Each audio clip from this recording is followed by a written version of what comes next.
And I'll just add a couple specific details around that. So one, and this is happening across all of the new things we have going on, not just past, but literally taking these findings from other audits, from other risk reviews, and saying, okay, yes, that may have happened in this area, but as we look to past as an example of saying, how can we go ahead and put language within like provider manuals as an example, within provider agreements to say, hey, let's make sure this stuff doesn't happen, but recognizing if it does, there's going to be some pretty big fines and damages associated with that.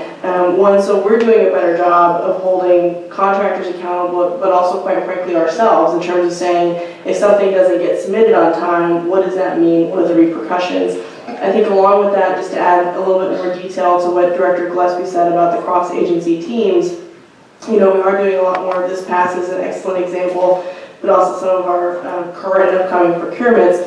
One of the things we find is, one division or area will say, well, we just, because of the nature of the work we do, we don't see this kinds of issue, as an example. Well, another team member will say, well, let me actually tell you how that worked, what happened, and the fact that, yes, because we are doing more together, we are likely to potentially see something like this as we go forward. So let's really think about, yes, it may have happened in this context, but how can we use that to then figure out how can we help put in place some of the proper controls and protections to then hopefully avoid some of these situations, but also make sure that if they do occur in the future, that we have the proper penalties and compliance efforts associated with that.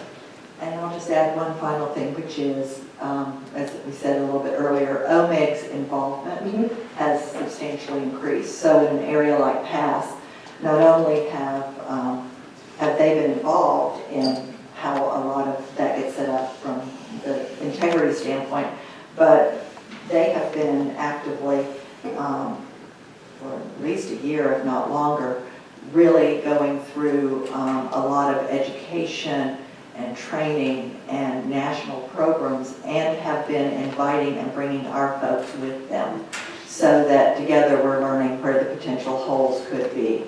And so I think I don't want to understate how important that association has been for us. Okay, last question. With all the audit findings that are represented in this handout and everything we're looking at today, what's our financial liability as what's DHS's financial liability, either to state general revenue or payback to CMS based on the findings here? Are we gonna owe anybody any money?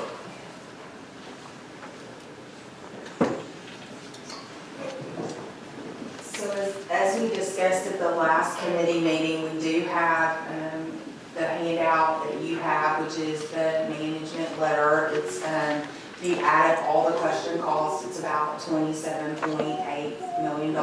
Again, we have talked with CMS, and we have until the end of September to finalize any of these findings with them. We've given them some of the documentation on the items, but we feel confident that at the end of the day, any question costs that will be recouped or repaid will be much lesser than this $27.8 million.